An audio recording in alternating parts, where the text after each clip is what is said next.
আলোচনা করছিলাম কোনো মাইয়াতকে, কোনো মুর্দাকে দাফন করার সময় আগে পরে করণীয় বা কর্তব্য সম্পর্কে। তার পাশাপাশি সম্মিলিতভাবে যৌথভাবে আমরা যে মোনাজাত করি সেই মোনাজাতের বিধান ওই জায়গাটায় কী রকম, সেই বিষয়ে কিছু আলোচনা।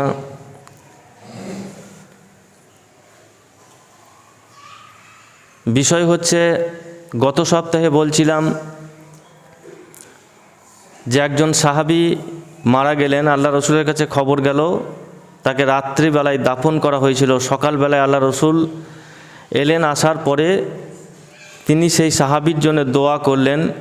দোয়ার পদ্ধতিটা ছিল তিনি সলাত আদায় করলেন, অর্থাৎ মারা যাওয়ার পর জানাজা তার হয়ে গেছে, তাকে দাফন করা হয়ে গেছে, তারপরে সকালবেলায় এসে আল্লাহ রসুল যখন তার জন্য দোয়া করলেন তখন তিনি জানাজার মতো করেই কবরটাকে সামনে রেখে জানাজায় দাঁড়িয়ে, নামাজে দাঁড়িয়ে সলাতরত অবস্থায় তার জন্য দোয়া করলেন। আমাদের সমাজে যে দোয়া চলে, যে পদ্ধতি চলে, পদ্ধতিগত দিক থেকে আল্লাহ রসুলের সঙ্গে মিল হচ্ছে না। তাই এই বিষয়গুলো আমরা চেষ্টা করব যে যেভাবে আল্লাহ রসুল অন্য সবাইকে দোয়া করেছেন সেইভাবেই আমরা দোয়া করব। কারণ রীতি ধর্ম চলে মুহাম্মদ সাল্লাল্লাহু আলাইহি সাল্লামের নীতিতে। সেই বলে মুহাম্মদ সাল্লাল্লাহু আলাইহি সাল্লাম যেভাবে দোয়া করেছেন, যেভাবে দোয়া করতে বলেছেন, আমরা যদি সেইভাবে তার দেখানো পদ্ধতিতে, সেই রীতিতে দোয়া করি তাহলে আমরা সফল কাম হব। আর যদি আমরা নিজের মন গড়া মতো, মানুষের মন জয় করার মতো, কাউকে সন্তুষ্ট করার মতো করে যদি দোয়া করি, সেই দোয়াটা আমাদের মন গড়া রীতি হয়ে যাবে এবং তার পাশাপাশি সেটা বেদাতের পর্যায়ে পড়বে, যে কারণে আমাদের আমল বরবাদ হয়ে যাবে। আল্লাহ যেন আমাদেরকে সেখান থেকে হেফাজত করেন।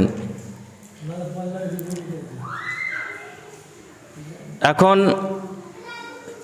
গত সপ্তাহে যে পর্যন্ত আলোচনা করেছিলাম তাতে আপনার আমার মনে হতে পারে তাহলে কোনো মানুষ যদি মারা যায় তাহলে তার জন্যে কবরের পাশে দাঁড়িয়ে দোয়া করা কি কোনোভাবেই যাবে না? তার পাশে দাঁড়িয়ে তাহলে নামাজি আদায় করতে হবে, এরকম প্রশ্ন আসতে পারে। তো সেই সম্পর্কে কিছু হাদিস, যেগুলো সহি হাদিস, সরাসরি সেই হাদিস থেকে বর্ণনা শোনাচ্ছি। শুনলে আপনারা জ্ঞানী মানুষ বুঝতে পারবেন যে আল্লাহ রসুল কিভাবে দোয়া করতে বলেছেন, কিভাবে দোয়া করার সিস্টেম। একজন বিখ্যাত সাহাবী আমর ইবনুল আস রাদিয়াল্লাহু তাআলা আনহু যখন মুমূর্ষু অবস্থায়, শয্যাশায়ী অবস্থায় পড়ে আছেন, তখন তিনি বুঝতে পারছেন যে আমার জীবনের আয়ু, আমার হায়াত আর বেশি বাকি নাই। তখন তিনি নিজেই তার ছেলে আব্দুল্লাহকে ডেকে তিনি ওসিয়ত করছেন কি করতে হবে। তার মৃত্যুর পর তার ছেলেরা তার জন্য দোয়া করবে, কিভাবে দোয়া করবে, দোয়া করার ওসিয়ত করছেন। হাদিসের ভাষাটা এইভাবে এসেছে, কলা লে ইবনিহি, তিনি তার সন্তানকে, আদরের সন্তানকে ডাকলেন, ডেকে বলছেন, ওয়াহুয়া ফি সিয়াক্কিল মাউতে, ওয়াহুয়া ফি সিয়াক্কিল মাউতে মানে তিনি যখন মৃত্যু শয্যায় শায়িত, সেই সময় তিনি ওসিয়তের স্বরে, উপদেশের স্বরে তার ছেলেকে ডেকে বলছেন, ইজা আনা মুত্ত, যখন আমি মৃত্যুবরণ করব, আমার যখন মৃত্যু হয়ে যাবে, ফালা তাসহাবনি নাহিয়াতুন, তখন যেন কোনোভাবেই কোনো মাতমকারিণী মহিলা সেখানে না আসে।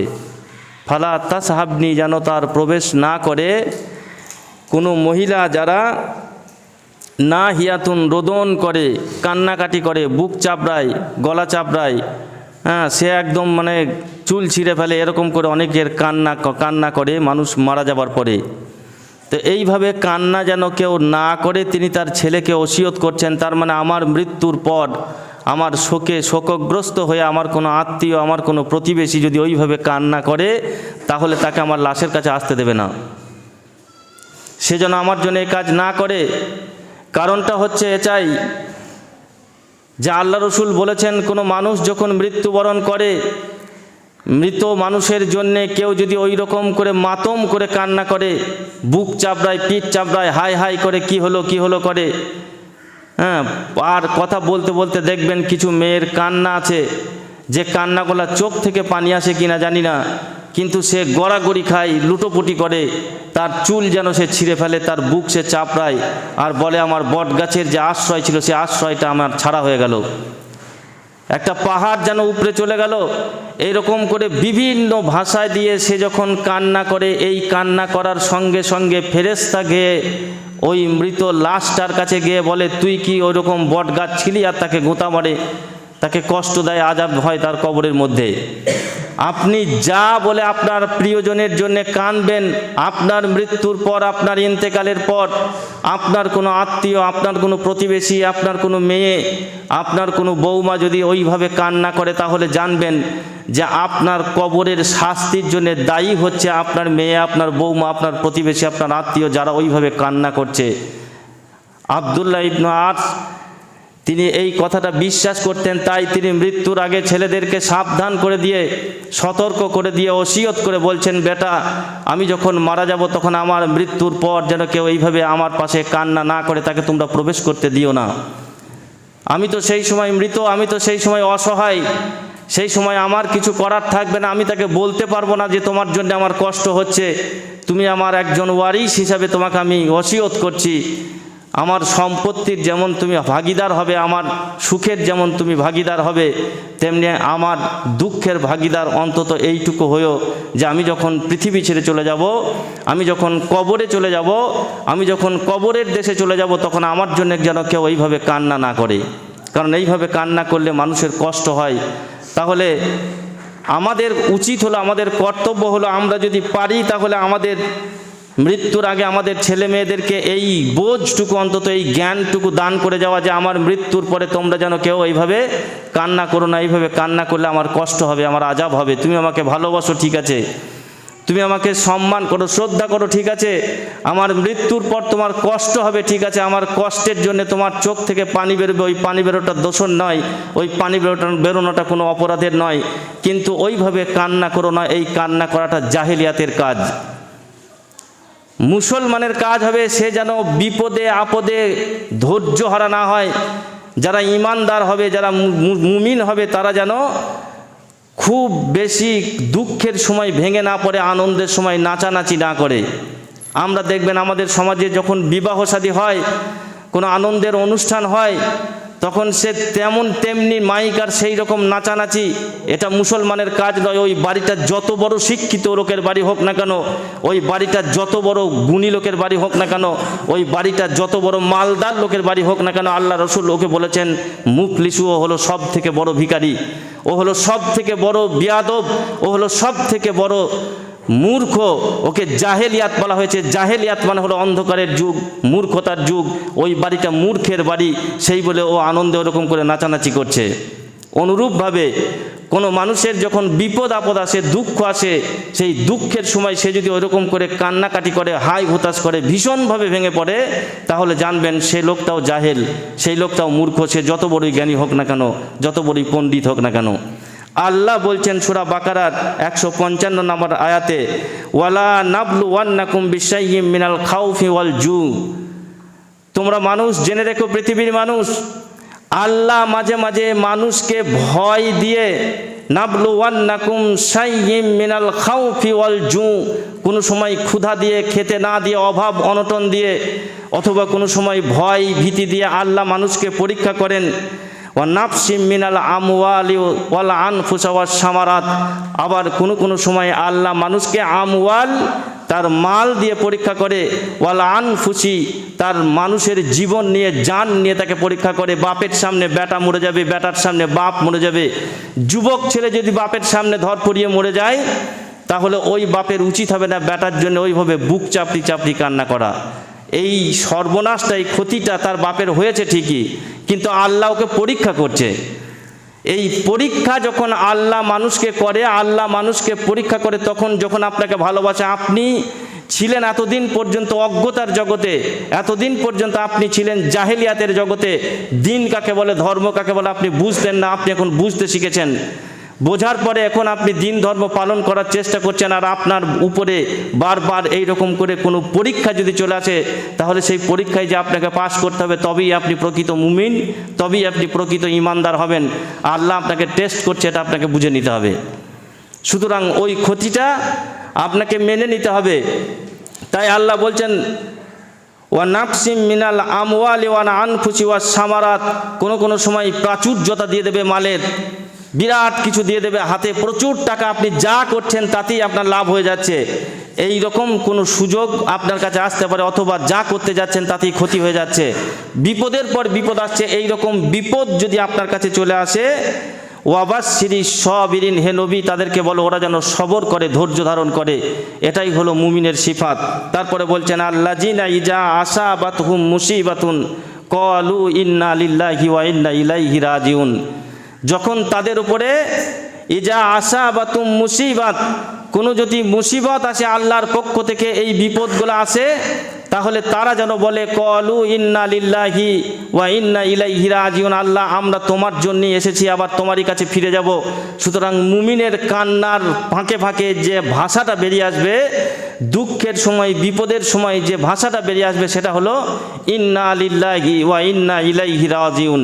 আপনি ওইভাবে বুক চাপড়িয়ে কান্না করতে নিষেধ করেছেন।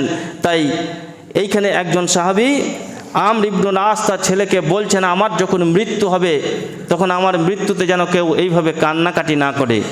তাকে বলবে যে এটাই আল্লাহর নির্দেশ, এটাই নবীর নির্দেশ, আল্লাহ বলেছেন তোমরা ইন্না লিল্লাহ পড়ো, ইন্না লিল্লাহি ওয়া ইন্না ইলাইহি রাজিউন বলো। তারপরে বলছেন ওয়ালা নারুন, আর কোনো আগুনের ব্যবস্থা যেন না থাকে আমার মৃত্যুর পরে। তিনি তার ছেলেকে ওসিয়ত করছেন, দেখুন আপনার এই বিষয়গুলো গুরুত্ব দিই না, আমি মারা গেলাম, মারা যাওয়ার পরে আমি দিন ধর্ম পালন করলাম, কিন্তু আমার মৃত্যুর পরে আমার ওয়ারিস যারা থেকে গেল, তারা না মানার কারণে, না জানার কারণে এমন কিছু কাজ আপনার ভালো করার জন্য করতে বসে যায়, যে কাজগুলোর কারণে আপনারও ক্ষতি হয়ে যায়, কবরের জগতে আপনার ক্ষতি হয়ে যায়। ওই জগতে আপনাকে বাঁচাবার মতো পৃথিবীর কোনো শক্তি নাই, ওই জগতে আপনার ভালো করার মতো পৃথিবীর কেউ নাই, কিন্তু এইখান থেকে যে কাজ, যে কর্ম এরা করে গেল, এদেরকে আপনি অজ্ঞতার অন্ধকারে ঠেলে রাখার কারণে এদের কর্মটাই আপনার জন্য খারাপির কারণ হয়ে যাবে, বিপদের কারণ হয়ে যাবে। সেই বলে অন্তত এই জ্ঞানটুকু, এই ইলমটুকু আপনার পরিবারকে দিয়ে যাওয়া উচিত, যে আমার মৃত্যুর সময় এইভাবে কান্নাকাটি করবেন, আর কোনো আগুনের ব্যবস্থা করবে না। আগুন বলতে আমাদের সমাজে দেখতে পাই যারা গায়ের মুসলিম, তারা মানুষের মৃত্যুর পর নিজের ছেলে তার বাপের মুখে একটা আগুন দিয়ে দিল, ওই মুখাগ্নি করলে পরে ওই আগুনের শিখা ধরে তার বাপ জান্নাতে চলে যায়, এটা ওর বিশ্বাস। মুসলিমরা এই রীতিতে বিশ্বাস করে না। আগুন তো জাহান্নাম, নার শব্দ হচ্ছে জাহান্নাম। কোনো জায়গায় আল্লাহ সরাসরি জাহান্নাম বলেছেন, কোনো জায়গায় বলেছেন নার। এই আগুনটার নামই হচ্ছে জাহান্নাম। আমি তো আগুন থেকে বাঁচার জন্য, জাহান্নাম থেকে বাঁচার জন্যই তো এই চেষ্টা করছি। পৃথিবীর বুকে সেই আগুনের ব্যবস্থা তোমরা করো না। সেই সময়কার জামানায়, সেই সময়কার জাহেলিয়াতের যুগে মুসলমানদের কিছু মানুষ, মুসলমানদের নামধারী কিছু মানুষ, এরা আল্লাহকে মানত, আল্লাহর রুবুবিয়াতকে স্বীকার করেছিল, আল্লাহ একজন আছে এটাকে মানত, কিন্তু আল্লাহর তার পাশাপাশি যে উলুহিয়াত রয়েছে, আল্লাহর যে ইবাদত রয়েছে, এইগুলোকে তারা মানত না। আবু জেহেল, আবু লাহাব, এরা সবাই মুসলমান নামধারী ছিল, এরা রুবুবিয়াতকে মানত, মানে আল্লাহ একজন আছে এটা মানত। কিন্তু তার পাশাপাশি আল্লাহকে মানার পাশাপাশি আল্লাহকে বাদ দিয়ে গায়ের আল্লাহর পূজা করত, উপাসনা করত। এই গায়ের আল্লাহর পূজা যারা করে, তার মধ্যে আগুনের পূজাও করে। তো আগুনের পূজা যারা করে এরা শিরিককারী, এরা হলো মুশরিক। এই মুশরিকদের ঠিকানা হলো জাহান্নাম। সেই বলে এই সাহাবী মৃত্যুর সময় তার ছেলেকে বলছে যে আমি না জেনে, অজ্ঞতার কারণে বহু মূর্তি পূজা করেছি, বহু আগুনের পূজা করেছি, আমার মৃত্যুর সময় যেন ওই আগুন নিয়ে তোমরা আর খেলা করো না, মানে শিরকের জায়গায় তোমরা যেন খবরদার যেও না। এই আল্লাহকে বাদ দিয়ে আগুনটাকে আমরা একটা দেবতা ভেবেছিলাম, আল্লাহকে বাদ দিয়ে প্রকৃতির অনেক শক্তিকে আমরা আল্লাহ বলে মনে করেছিলাম, তাদের পূজা করতাম, উপাসনা করতাম। তাদের ধারে কাছে যেন আমি না যাই, তারা যেন আমার ধারে কাছে কেউ না আসে। তাহলে বোঝা যাচ্ছে যে তিনি বলছেন যে মানুষের মৃত্যুর পরে করা যাবে না কি, মানুষের মৃত্যুর পরে কেউ যেন ওইভাবে কান্নাকাটি না করে, মাতম করে কান্নাকাটি না করে, মায়ার অশ্রু আপনার চোখ থেকে ঝরবে, এটা আপনার শোক। এই শোক করতে আপনাকে নিষেধ করা হয় নাই। আর কোনো আগুনের ব্যবস্থা মানে শিরকের কোনো ব্যবস্থা সিস্টেম যেন আপনার বাড়ির মধ্যে আপনাকে কেন্দ্র করে, আপনার মাইয়েতকে কেন্দ্র করে, মুর্দাকে কেন্দ্র করে না হয়। শিরক আর বিদাত এই দুটো জিনিস যদি কারোর মধ্যে থেকে যায়, তাহলে আল্লাহ তার দিকে আর রহমতের নজরে তাকায় না, আল্লাহ তার জন্য আর কোনো রকম মাফ করার সুযোগ রাখে না। কোনো মানুষ যদি মৃত্যুবরণ করে, একটা হাদিসের মধ্যে এসেছে, যখন কিয়ামতের দিনে মিজানের পাল্লায় মানুষের ওজন নেকি আর গোনা যখন ভারী ওজন করা হবে মিজানের পাল্লায়, ওই লোকটা দেখবে শুধু গোনা আর গোনা, গোনা আর গোনা, তার জীবনে ভালো কাজ সে একটাও করে যেতে পারে নাই। যখন এই রকম অবস্থায় অসহায় হয়েছে দাঁড়িয়ে যাবে, তখন আল্লাহ বলবেন যে আমার ফেরেশতারে কি ভুল করে, তোমার উপরে অন্যায় করে, কোনো মিথ্যা করে এরকম সাজিয়ে দিয়েছে যে তুমি জীবনে একটাও ভালো কাজ করলে না, সব অন্যায়। তখন সেই লোকটা আল্লাহর সামনে দাঁড়িয়ে বলবে, আল্লাহ না, এগুলো সব সত্য, একটাও মিথ্যা করে লেখা নাই। তুমি কি কোনো জীবনে একটা ভালো কাজও করো নাই দেখাবার মতো? বলবে না আল্লাহ, আমার সে দেখাবার মতো কোনো যোগ্যতা আজকে নাই। তোমার কি কোনো বাহানা ছিল, অজুহাত ছিল, ওজোর ছিল যে এই কারণে আমি এই অন্যায়টা করে ফেলেছি? তখনও বলবে যে না, আমার কোনো ওজোরও ছিল না, আমি এগুলো এরকমই করে ফেলেছি। তখন আল্লাহ তার হাতে একটা সামান্য একটা চিরকুটি কাগজ ধরিয়ে দেবেন, বলবে যাও এইটা নিয়ে যে তুমি ওই যে তোমার দাড়ি পাল্লাটার গোনার যে ভারী পাল্লা দাঁড়িয়ে গেছে ওজন, শুধু গোনা আর গোনা, পাহাড়ের মতো গোনা, তার উল্টো দিকের পাল্লাটা যেটা ফাঁকা পাল্লা, ওটাকে নামানো যাবে না যে মনে হচ্ছে তোমার, ওইখানে ওই কাগজটাকে চাপিয়ে দাও। এই লোকটা অবাক হয়ে যাচ্ছে, আল্লাহ বোধহয় আমার সঙ্গে ঠাট্টা করছে, কারণ এইদিকে পাহাড় সমতুল্য শুধু গোনা আর গোনা আমার হাতে ধরিয়ে দিল সামান্য একটা কাগজের চিরকুটি, এইটাকে আমি এই বাটখারার দিকে চাপিয়ে আমার গোনার পাল্লাটাকে উপর দিয়ে তুলি কি করে? কাগজটা সে রহস্যবশত খুলে দেখবো, এখানে লেখা আছে লা ইলাহা ইল্লাল্লাহ, আল্লাহ ছাড়া কোনো উপাস্য নাই। এই পাল্লায় যখন ওই কাগজের চিরকুটিটা দিয়ে দেবে, দেওয়ার সঙ্গে সঙ্গে ওই দিকে পাহাড় পরিমাণ যে গোনা ছিল, ওই গোনার পাল্লাটা হালকা হয়ে যাবে, লা ইলাহার পাল্লাটা ভারী হয়ে যাবে। বলুন সুবহানাল্লাহ। কোনো মানুষ যদি অজান্তে সে সারা জীবন কোনো ইবাদত না করে যায়, কিন্তু তার পাশাপাশি সে যদি শিরিক না করে, শিরিকের গোনা যদি না থাকে, তাহলে আল্লাহ যদি চাই তাহলে তাকে ক্ষমা করে দিতে পারে, তার নেকির পাল্লা ভারী হয়ে যেতে পারে, তার জীবনে গোনা যতই থাক না কেন। কিন্তু শিরকের গোনা যদি থেকে যায়, আপনার জীবনের যত ভালো কাজ আপনি করেছেন, যত আমল আপনি করেছেন, ওই আমল আপনার কাজে আসবে না। সুতরাং মৃত্যুর আগে পর্যন্ত শিরক থেকে বেঁচে থাকবেন, বিদাত থেকে বেঁচে থাকবেন। আমি বলতে চাইছি সেটা হচ্ছে শিরক আর বিদাত, এটা হচ্ছে মানে নেগেটিভ আর পজিটিভ। একটা ফ্যানকে লাইটকে চালাতে গেলে নেগেটিভ আর পজিটিভের যেমন দরকার হয়, শুধু আট দিলে চলবে না, শুধু কারেন্ট দিলে চলবে না, দুটোই লাগে। এই দুটোর মাধ্যমে যেমন ওটা চলে, আপনার ইবাদতটা টিকে থাকে ওই দুটো মাধ্যম দিয়ে। একটা হচ্ছে শিরক আর বিদাত, ওই দুটোকে বাদ দিতে হয়। যদি দুটোর মধ্যে একটা আপনার চরিত্রে চলে আসে, আপনার জীবনের বরবাদ, আপনার আমল সব বাতিল হয়ে যাবে। আপনাকে কেন্দ্র করে, আপনার মাইয়েতকে কেন্দ্র করে যেদিন আমি পৃথিবী ছেড়ে আপনি শেষবারের মতো বিদায় নিচ্ছেন, এরপর পৃথিবীর কোনো শক্তি আপনাকে আর বাঁচাতে পারে না। সেই দিন পর্যন্ত আপনার মুর্দাকে রেখে দিয়ে, আপনার লাশকে রেখে দিয়ে, আপনার প্রতিবেশী, আপনার আত্মীয়, আপনার যাদেরকে আপনি কাছের লোক মনে করছেন, এমন কিছু কাণ্ড করছে যেগুলো আপনার জন্য বিদাত হয়ে যাচ্ছে। এই বেদাতের ভার কে নেবে? আপনি ওসিয়ত করে গেলেন না কেন? আপনার উচিত হবে আপনার জীবদ্দশায় আপনার ফ্যামিলিকে, আপনার পরিবারকে, আপনার ছেলেকে, আপনার মেয়েকে ওসিয়ত করে যাওয়া, অন্তত আমার মৃত্যুর আশেপাশে যেন কোনো এইরকম বিদাতি কাজ, শিরকের কাজ না হয়। আমার মৃত্যুর পর আমার জন্য যে দোয়া করবে, সেই দোয়াটা যেন আল্লাহ রসুলের তরিকায় হয়, এটা আপনার বলে যাওয়া উচিত, এটা আপনার বলে যাওয়া কর্তব্য। যদি না করে যান শোনার পরেও আজকে, তাহলে জেনে রাখেন আপনার জন্য যেটা করা হচ্ছে এরপরে, এই ভারটা কিন্তু আপনার উপরই চাপবে। এরপরে মূল বক্তব্য যেটা, সেটা হচ্ছে তিনি বলছেন ফাইজা দাফান তুমুনি, এরপরে যখন আমাকে দাফন করা হবে, যখন আমি মৃত্যুবরণ করব, মারা যাব, তখন যেন কোনো মহিলা, ক্রন্দনরত মহিলা, মাতমকারিণী মহিলা যেন আমার লাশের কাছে না আসে।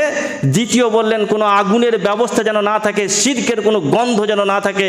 3 নাম্বার ওসিয়ত বলছেন ওয়া ইজা দাফান তুমুনি, এরপরে যখন আমাকে দাফন করবে, কবরের মাটি আমাকে ঢাকা দিয়ে দেবে, তখন কি করবে? ফাসুন্নু আলাইয়া তুরাবা সান্নান, তখন আলতো করে, আলগা করে, আস্তে আস্তে, ধীরে ধীরে আমার উপর মাটি দেবে। অনেক মানুষ দেখবেন কবরের মাটি দেওয়ার সময় তার পদ্ধতি অনেক রকম, মানে সে জীবনে কোনোদিন ধর্ম নিয়ে ভাবার কথা চিন্তাও করে নাই, অথচ পৃথিবীর প্রত্যেকটা মানুষকে ওই কবরের জগতে যেতে হবে। আজকে আমি দাঁড়িয়ে আছি, আমাকে হতে পারে যে এই মুহূর্তের কিছুক্ষণের মধ্যেই কবরে ঢুকিয়ে নিতে পারে আল্লাহ। আপনি আজকে এখানে বসে আছেন, এই বসে থাকতে থাকতেই মালাকুল মউত আপনার কাছে চলে আসতে পারে। তো সেই জায়গাতে গিয়েও আমরা বিয়াদবি করতে ছাড়ছি না। আমরা এত বড় মুসলিম, এত বড় ইমানদার, আমাদের ইমানের কত ভোল্টেজ, আল্লাহ রসুলের কথাকে উপেক্ষা করছি, মানছি না। অথচ ওই জগতে গিয়ে আপনাকে বাঁচাবার মতো শক্তি একমাত্র আল্লাহ রসুলের তরিকা, একমাত্র দিন, এই দিন ইসলামের তরিকায় যদি আপনি যেতে পারেন তাহলেই আপনি মুক্তি পাবেন, পরিত্রাণ পাবেন। তা না হলে পৃথিবীর কোনো শক্তি আপনাকে সেখান থেকে বাঁচাতে পারে না। তো ওইখানে যে মাটি দেওয়ার সময় মাটিটা দিতে হয় কেমন করে, অনেকে বলছে বসে দাও, অনেকে বলছে দাঁড়িয়ে দাও, বিভিন্ন জনের বিভিন্ন রকম পদ্ধতি। এইখানে সাহাবী বলছেন আমাকে যখন মাটি দেবে আলাইয়া তুরা বা সুন্নান, খুব আলতো করে আমাকে মাটি দেবে। আমরা মনে করি, অন্য ধর্মের মানুষেরা মনে করে মানুষ যখন মারা যায় ও তো মুর্দা, ও তো মৃত, ওর আর কষ্ট হয় না, ওকে পিঁপড়ে খেলেই বা কি, ওকে তোকে কাটলেই বা কি, আর ফাড়লেই বা কি। তো আমাদের ধর্ম কিন্তু তা বলছে না। একজন মুর্দাকে সম্মান করতে বলা হয়েছে, তার শরীরে কোনো পিঁপড়ে পর্যন্ত যেন না লাগে। তাকে যখন কবরে রাখতে হবে তখন আলতো করে আস্তে করে, মা যেমন একটা ঘুমন্ত শিশুকে তার ঘুম ভেঙে যাবার ভয়ে যেমন আলগা করে শুয়ে দেয়, আপনি কবরে গিয়ে লাশটাকে ওই রকম আলতো করে আলগা করে রেখে দেবেন। ওই লাশটার সঙ্গে কোনো রকম বিয়াদবি করবেন না। লাশটাকে যখন রেখে দেওয়া হয়ে যাবে তখন তার উপরে যখন বাঁশ কাঠগোলা দিতে লাগে তখন দেখবেন ধারাধার তাড়াতাড়ি, মানে এমন ব্যস্ত লেগে যায় যে তার বিশাল কাজ আছে। আপনার কাজটাকে ওই দিনটার জন্য অন্তত বন্ধ রাখুন। ভদ্রতার সঙ্গে, নম্রতার সঙ্গে আস্তে আস্তে একটা মানুষকে শেষ বিদায় দিচ্ছি। আপনার অত যদি কাজ থাকে আপনার ওই পর্যন্ত থাকার প্রয়োজন ছিল না। আপনার যদি কাজই থাকে তাহলে আপনার ওই পর্যন্ত যাওয়ার প্রয়োজন ছিল না। আপনি যখন গিয়েছেন, আপনি যখন উপস্থিত আছেন ওখানে, তখন অন্তত আল্লাহ রসুলের তরিকায় লোকটাকে শেষবারের মতো বিদায়টা জানান। তাকে আলতো করে কবরে শুয়ে দেওয়ার পর আলতো করে আস্তে আস্তে বাঁশগুলাকে দেন, আলতো করে মাটি দেন। এমন করে মাটি দিচ্ছেন মনে করুন ওই লোকটার ওপরেই, বুকের ওপরে আমি মাটিটা রাখছি, জোরে দিলে লাগবে লোকটাকে। আপনি সেইভাবে মাটি দেন। তিনি তার ছেলেদেরকে ওসিয়ত করতে গিয়ে 3 নাম্বার বাক্যে এই কথাটা বললেন যে যখন আমাকে মাটি দেবে আলাইয়া তুরা বা সান্নান, তখন খুব আস্তে করে, ধীরে সুস্থে, আলতো করে মাটি দেবে। এরপরে বলছেন সুম্মা আকিমু হাউলা কাবরি, অতঃপর তোমরা যেন আমার কবরের পাশে দাঁড়িয়ে থাকবে। কবরের মাটি দেওয়া হয়ে গেল, মাটি দেওয়ার পরই তুমি আমার সন্তান, তুমি আমার আত্মীয়, তুমি আমার প্রতিবেশী, তুমি আমাকে ভালোবাসো। তোমার সেই ভালোবাসার প্রদর্শনটা দেখানোর জন্যে কবরের মাটি দেওয়ার পর সব যখন চলে আসবে, তুমি অন্তত চলে এসো না, তুমি আমার কবরের পাশে দাঁড়িয়ে থাকবে। বলছে তার ছেলেকে, আপনি বলছেন আপনার ইমামকে, আপনার ইমামের দায় কেঁদেছে আপনার জন্য দোয়া করার জন্যে। আপনার ইমামকে আপনি যদি তরকারি ভালো না দেন, তারপর দিন আপনি চলে যাবেন কিনা পেছনে গালাগালি দেবে। আপনার ইমামের সঙ্গে আপনি যদি কোনোদিন কোনো রকম খারাপ ব্যবহার করে থাকেন, আপনাকে কবরে রাখার সময় ইমামের সেই কথাটা মনে পড়বে। তার সঙ্গে আপনার রক্তের কোনো সম্পর্ক নাই, সেই ইমামকে ভাড়া করে দিয়ে আপনি কেন দোয়া করছেন আপনার বাপের জন্য? আপনি এত বড় বিয়াদব, আপনি এত বড় অকৃতজ্ঞ যে আপনার বাপের জন্য কি বলে দোয়া করতে হবে ওটাও আপনি শেখার প্রয়োজন মনে করলেন না। আপনার বাপকে কবরে রাখার পরে আপনি কি দোয়া করবেন আল্লাহ রসুল শিখিয়ে দিয়েছেন। আপনার ইমাম যে দোয়া করছে ওটা গড্ডালিকা প্রবাহ, সবাই করছে, আপনিও আমিন বলে চলে এলেন। আপনার ইমাম আপনার বাপের জন্য কি বললো, ইমামও বুঝলো না, আপনিও বুঝলেন না, অথচ মনে করলেন আমার বাপের জন্য বিরাট কিছু করে দিলাম। হয় নাই আপনার করা। আল্লাহ রসুল বলছেন, একজন সাহাবা তার ছেলেকে জিজ্ঞাসা বলছেন, ওসিয়ত করছেন, আমার কবরে যখন দাফন করা হয়ে যাবে, দাফন কর্ম শেষ হয়ে যাবে, তখন সন্তান, হে আমার পুত্র, তখন তোমরা সুম্মা আকিমু হাউলা কাবরি, তোমরা আমার কবরের পাশে দাঁড়িয়ে থাকবে। কতক্ষণ দাঁড়িয়ে থাকবে? কদরামা ইউনহারু জাজুরুন ওয়া ইউকাম্মামু লাহমুন, যতক্ষণ পর্যন্ত একটা উটকে জবাই করে তার গোশত বিলি বন্টন করতে সময় লাগে, অতক্ষণ পর্যন্ত দাঁড়িয়ে থাকবে। আপনি তাড়াহুড়ো করে দোয়া করে দিয়ে কি বললো আর কি করলো আপনি বুঝলেন না, দোয়া করে চলে এলেন। ওই দোয়ার পদ্ধতি আল্লাহ রসুল বলেননি। আপনাকে হাদিস শোনাচ্ছি, এই হাদিসটা আছে আপনি সহিহ মুসলিম 336 নাম্বার জানাজা অধ্যায়, মৃতকে দাফন করার অনুচ্ছেদে, মিশকাতের 1716 নাম্বার হাদিস।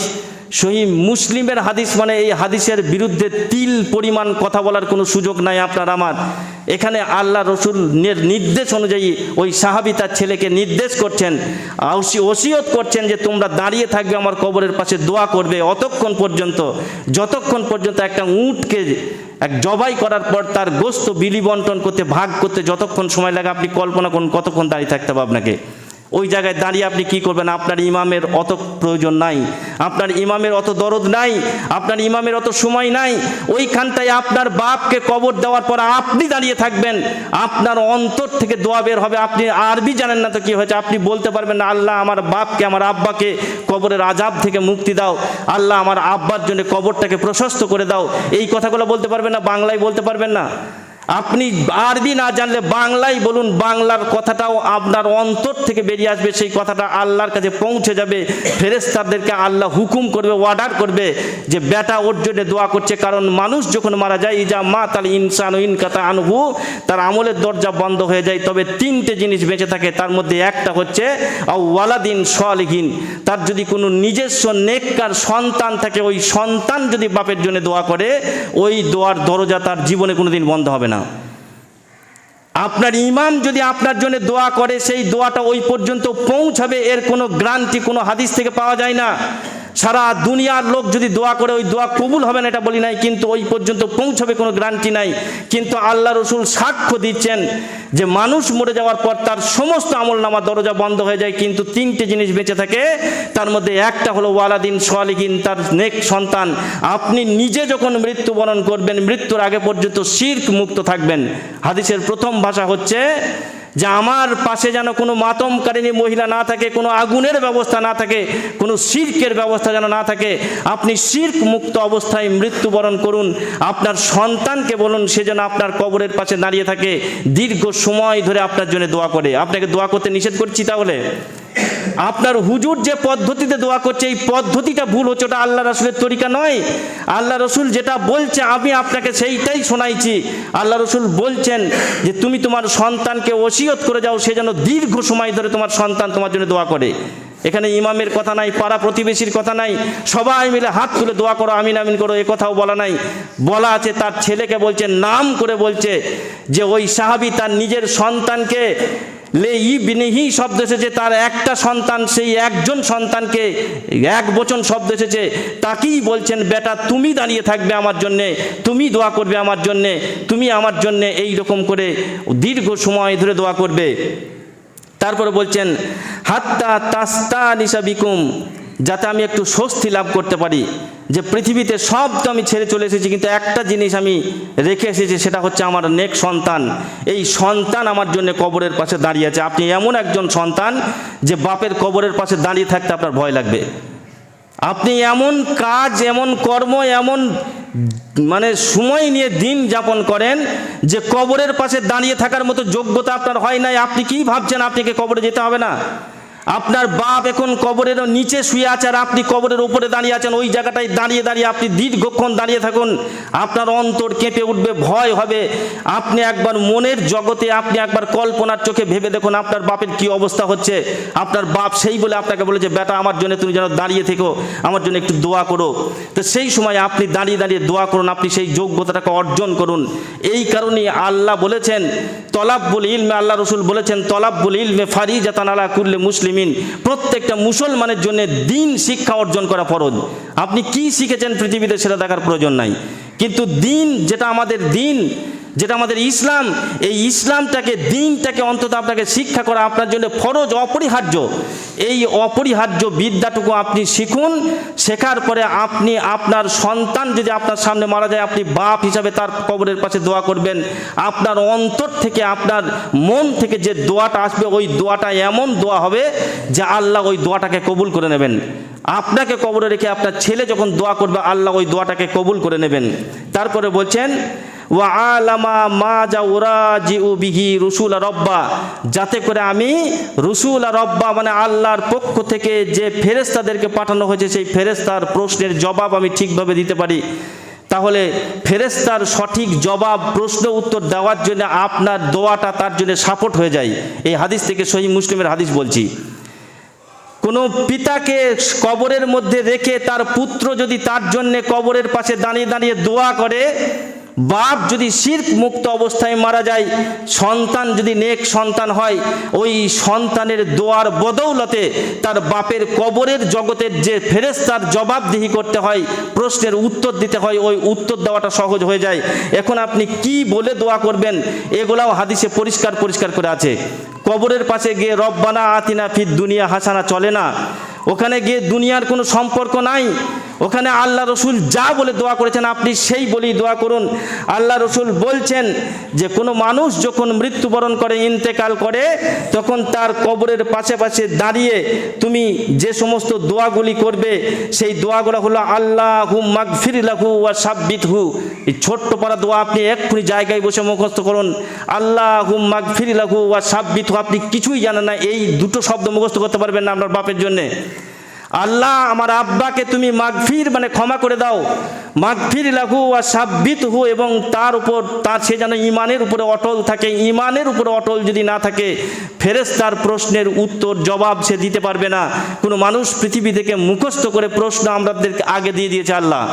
পরীক্ষা হবে কবরে, সেই প্রশ্ন আপনাকে আল্লাহ অ্যাডভান্স দিয়ে দিয়েছে। ওইখানে 3টি প্রশ্ন করা হবে, মান দীনুকা, মান রব্বুকা, মান দীনুকা, মান নাবিয়ুকা। আপনার রব কে ছিল, আপনার দিন কি ছিল, আপনার নবী কি ছিল, 3টি প্রশ্ন। তাহলে তো আমি মুখস্থ করে চলে যেতাম। এই মুখস্থ বিদ্যে ওখানে আর কাজে লাগবে না, আপনাকে দিনের উপরে অটল থাকতে হবে। সেই কারণে ওই বেটার কাজ হবে বাপের পাশে, কবরের পাশে দীর্ঘ সময় ধরে দাঁড়িয়ে দাঁড়িয়ে সেজন্য এই দোয়াটা করে, আল্লাহু মাগফির লাহু ওয়া সাব্বিতহু, আল্লাহু মাগফির লাহু ওয়া সাব্বিতহু। আল্লাহ তুমি আমার বাপকে, আমার মাকে তুমি ক্ষমা করে দাও, তাকে তুমি ঈমানের উপরে অটল রাখো, সে যেন ফেরেশতার জবাবটা ঠিক মতো দিতে পারে। হাদিসটা আপনি পাবেন আবু দাউদ 3221 নম্বর হাদিস, সনদ সহি। দ্বিতীয় আছে আবু দাউদের 3202 নম্বর হাদিস। আল্লাহ রাসূল বলছেন, আল্লাহু মাগফির লাহু ওয়ারহামহু ইন্নাকা আনতাল গাফুরুর রহিম। আল্লাহ রাসূল এই বলে দোয়া করতে বলছেন, যখন কোনো মানুষকে দাফন করা হবে, দাফনের পরে দাঁড়িয়ে দাঁড়িয়ে যে দোয়াগুলো করা হবে, আল্লাহু মাগফির লাহু, আল্লাহ তুমি ওকে ক্ষমা করে দাও, ওকে মাফ করে দাও, ওয়ারহামহু, ওর উপরে তুমি রহম করো, ইন্নাকা আনতাল গাফুরুর রহিম, নিশ্চয়ই তুমি ক্ষমাশীল, তুমি ক্ষমা করতে ভালোবাসো। তুমি আমার আব্বাকে, তুমি আমার মাকে, যাকে আমি রেখে এলাম কবরের মধ্যে, ওইকে তুমি ক্ষমা করে দাও, মাফ করে দাও। আন্তরিকতার সঙ্গে বলবেন, খুব বিনয়াদের সঙ্গে বলবেন, নম্রতার সঙ্গে বলবেন, আল্লাহ কবুল করে নেবেন। এরপরে সহিহ মুসলিমের একটা হাদিস আছে, এখানে বলছেন, আল্লাহ রাসূল বলছেন, আল্লাহু মাগফির লাহু ওয়ারফা দারাজাতুহু ফিল মাহদিয়ানা। আল্লাহ রাসূল বলছেন তুমি দোয়া করো, আল্লাহু মাগফির লাহু, আল্লাহ তুমি, প্রত্যেকটা হাদিসে দেখুন মাগফির শব্দটা এসেছে, আল্লাহ তুমি একে ক্ষমা করে দাও, মাফ করে দাও। ওয়ারফা দারাজাতুহু, এবং তাকে তুমি দারাজাত মানে সম্মান দান করো, তাকে তুমি প্রচণ্ড সম্মানের সাথে গ্রহণ করো। ফিল মাহদিয়ানি, যারা হেদায়াত প্রাপ্ত হয়েছে, হেদায়াতের রাস্তা থেকে যারা এই পৃথিবী থেকে বিদায় নিয়েছে, সেই হেদায়াত প্রাপ্ত ব্যক্তিদের মধ্য থেকে তুমি আমার আব্বাকে সসম্মান দান করো, এদের থেকে সর্বাধিকার দান করো। এটা ওই বেটা তার কবরের পাশে দাঁড়িয়ে বলবে। ওয়াকলুফহু ফি আকিবিহি বিল গায়বিন, এবং আল্লাহ যাদেরকে পিছনে ফেলে রেখেছে তাদের আকিবিল, তাদের নেতা, তাদের অভিভাবক তুমি আল্লাহ হয়ে যাও। এই লোকটা দুনিয়ার বুকে তার ছোট ছোট সন্তানদেরকে রেখে এসেছে, এই লোকটা দুনিয়াতে অনেক কাজ না করা অবস্থায় ফেলে রেখেছে, এই লোকটা দুনিয়াতে তার বৃদ্ধ পিতামাতাকে রেখে এসেছে, এই লোকটা তার বিবিকে অসহায় অবস্থায় ফেলে রেখে চলে এসেছে। আল্লাহ তুমি তাদের জন্য, তুমি তাদের পালনকর্তা, তুমি তাদের রব, তুমি তাদের ওকিল হয়ে যাও, তুমি তার জন্য পাহারাদার হয়ে যাও।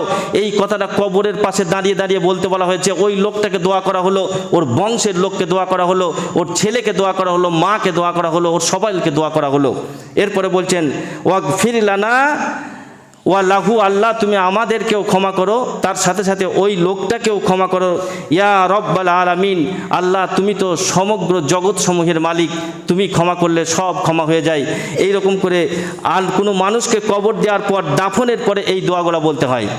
এছাড়া জানাজায় দাঁড়িয়ে দাঁড়িয়ে যে দোয়াগুলো বলি, ওই দোয়াগুলো তো ওই লোকটার জন্যেই হলো, ওই লোকটাকে যেগুলা বলছে আল্লাহুম্মা গফির লাহু ওয়ারহামহু ওয়াফিহি ওয়াফু আনহু আকরিম নুজুলাহু ওয়াসসিগহু মুদখালাহু ওয়াগসিলহু বিল মাই ওয়াসসালজি ওয়াল বারাদ ওয়া নাক্কিহি মিনাল খাতায়া কামা ইউনাক্কাইতা সাওবাল আবিয়াজু মিনাদ দানাস ওয়া আবদিলহু দারান খায়রাম মিন দারিহি। এইখানে যে শব্দগুলো বলছি আমি জানাজায় দাঁড়িয়ে দাঁড়িয়ে ওই লোকটাকে বলছি আল্লাহ ওয়া আবদিলহু দারান খায়রাম মিন দারিহি, আল্লাহ দুনিয়ার বুকের ভালো বাড়ি ছিল না, দুনিয়ার বাড়ি থেকে ওকে ভালো বাড়ি দান করো। ওয়া আহলান খায়রাম মিন আহলিহি, আল্লাহ ওর দুনিয়ার জগতের যে আহাল ছিল, পরিবার ছিল, তার থেকে উত্তম আহাল তুমি দান করো। ওয়া জাওজান খায়রাম মিন জাওজিহি, দুনিয়ার বুকে ওর যে সঙ্গিনী ছিল তার থেকে উত্তম সঙ্গিনী দান করো। আমরা জানি কবরের জগৎ বড় একাকিত্বের জগৎ, কবরের জগৎ বড় অন্ধকার জগৎ, ওখানে কেউ যাবে না। আমি আপনার জন্য দোয়া করছি, লোকটা যদি পুরুষ মানুষ হয় তাহলে আমি বলছি আল্লাহ জাওজান খায়রাম মিন জাওজিহি, দুনিয়ার বুকে ওর যে সঙ্গী ছিল, সঙ্গিনী ছিল, ওই লোকটা যদি পুরুষ মানুষ আর ওর একটা বিবি ছিল, ওর কোনো অসুবিধা হলো ওর বিবিকে বলতে পারতো আজকে ও অসহায় কবরের মধ্যে আছে, দুনিয়ার বিবির থেকে ভালো বিবি ওকে দান করো। অথবা ওই লোকটা যদি মহিলা হয় তাহলে আল্লাহ দুনিয়াতে ওর যে স্বামী ছিল তার থেকে উত্তম স্বামী তোমাকে দান করো, কবরের জগতে ওর জন্য উত্তম সঙ্গিনীর ব্যবস্থা করে দিও। এই যে দোয়াগুলা কবরের আপনাকে জানা যায় দাঁড়িয়ে দাঁড়িয়ে বলছে, এগুলো আপনার পছন্দ হয় না? এই দোয়াগুলাই কবরের পাশে দাঁড়িয়ে দাঁড়িয়ে বলা যায়, নাম করে দোয়া একদম ওই লোকটার নাম উচ্চারণ করে হাদিস এসেছে। এই হাদিসটা আপনি পাবেন আবু দাউদের 3202 নম্বর হাদিস, ইবনে মাজার 1499 নম্বর হাদিস। হাদিসটা অনেকটা বড়, মূল শব্দটা বলছে আল্লাহুম্মা ইন্না ফুলান আবনা ফুলানিন। আল্লাহ রসুল যখন জানাজা পড়তেন, বেশি করে দোয়া করতেন, তখন বলতেন আল্লাহুম্মা ইন্না ফুলান আবনা ফুলানিন, হ্যাঁ আল্লাহ অমুকের পুত্র, মনে করুন যে লোকটা মারা গেছে সেই লোকটার নাম আব্দুল জাব্বার, তার বাপের নাম আব্দুর রহমান। আপনি জানাজায় দাঁড়িয়ে দাঁড়িয়ে বলুন আল্লাহুম্মা ইন্না আব্দুল জাব্বার বিন আব্দুর রহমান ফি জিম্মাতিকা, আল্লাহ এই আব্দুর রহমানের পুত্র আব্দুল জাব্বারকে তোমার জিম্মাতে রেখে গেলাম। আপনি আপনার মায়ের নাম করে আপনার ইমাম জীবনে কোনোদিন জিন্দেগিতে কোনোদিন দোয়া করে নাই। আল্লাহ রসুল বলছেন এই দোয়াটা করা যায়। জানাজায় দাঁড়িয়ে দাঁড়িয়ে আপনি এই দোয়াগুলো মুখস্থ করুন। আপনার বাপের জানাজা আপনি পড়ান, আপনার মায়ের জানাজা আপনি পড়ান। আপনি এত নোট মুখস্থ করলেন, এত গান মুখস্থ করলেন, এই সামান্য কয়েকটা দোয়া আপনার বাপের জন্য, মায়ের জন্য, আত্মীয় প্রতিবেশীর জন্য মুখস্থ করতে পারলেন না, এইগুলাকে মুখস্থ করার চেষ্টা করুন। এবং আপনার বাপের জানাজা, মায়ের জানাজা আপনি পড়ুন, জানাজায় দাঁড়িয়ে দীর্ঘ সময় ধরে দোয়া করুন। বহু দোয়া আছে, সেই দোয়াগুলো বলুন। এবং এই দোয়া করার পরে যখন দাফন করলেন, দাফন করার পরে যখন আপনি চলে আসবেন ওখান থেকে, সব লোক যখন চলে আসলো আপনার বাপের কবরে, আপনি নিজে একা দাঁড়িয়ে থাকুন, দাঁড়িয়ে দাঁড়িয়ে দোয়াগুলো বলুন।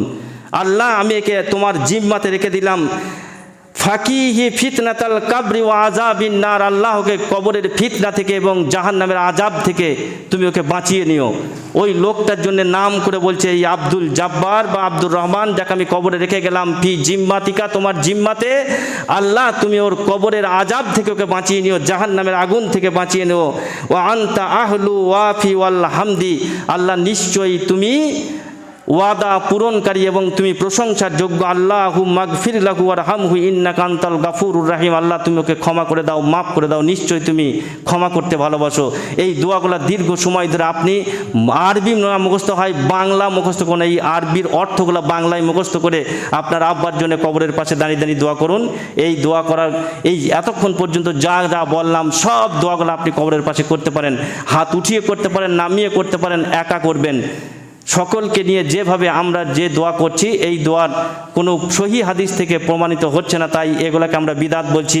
আল্লাহ যেন আমাদেরকে এইগুলোকে জেনে বুঝে মেনে সেইভাবে চলার তৌফিক দান করেন। আল্লাহুম্মা আমিন।